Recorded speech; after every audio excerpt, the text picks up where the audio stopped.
Sole sorge di là, est, verso la collina. Di qua c'è il centro, là abbiamo il nord, qui c'è il sud e qui abbiamo l'ovest e la circoscrizione 3. Proprio qui passavano i binari che uscivano dalle officine grandi riparazioni e facevano entrare i mezzi ferroviari nella stazione di Porto Assusa. Le carceri nuove sono rimaste intatte.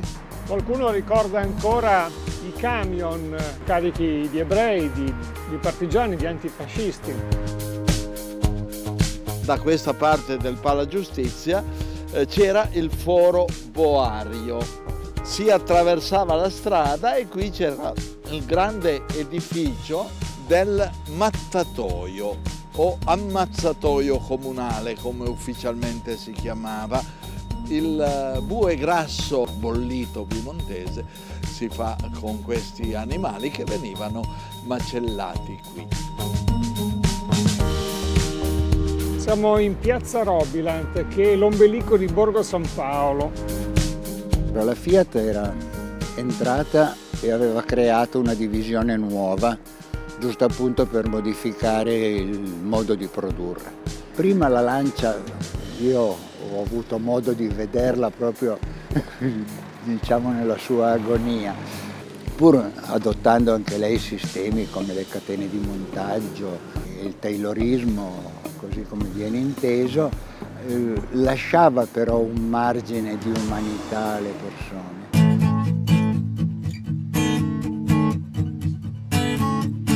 Corso Trapani è il limite tra Borgo San Paolo e Pozzo Strada. Laggiù è il Parco Ruffini, l'enorme Parco Ruffini. Nel Palasport si sono esibiti un sacco di politici, cantanti di ogni genere, sportivi. Uno tra i concerti più emozionanti che ricordo di aver vissuto qui dentro fu quello dei Litfiba.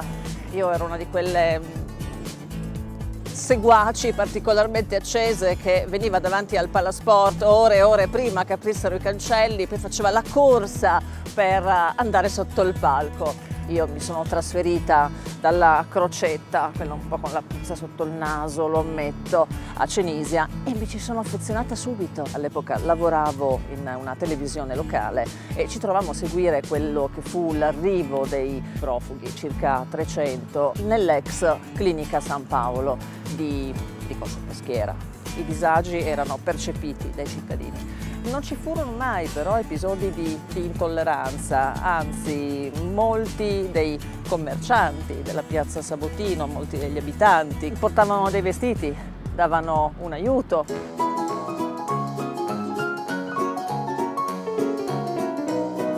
Siamo sul corso Racconigi, vedete alle mie spalle il grande mercato che lo caratterizza. Questo corso unisce praticamente Borgo San Paolo da questa parte fino alla borgata di Cenisia.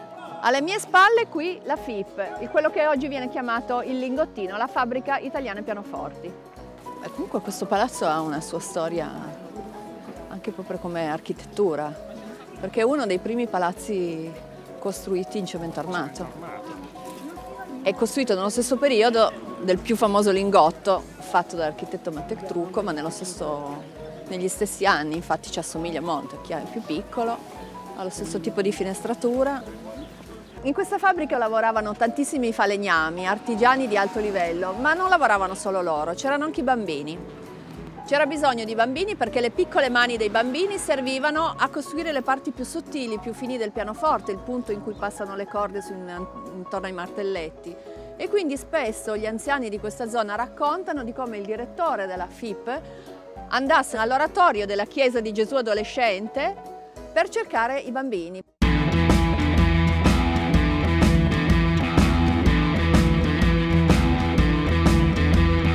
Noi raggruppiamo non solo la circoscrizione 3, raggruppiamo la circoscrizione 1 che non ha impianti sportivi, raggruppiamo alcuni della 4, quindi da noi si riversano quasi un terzo della città di Torino.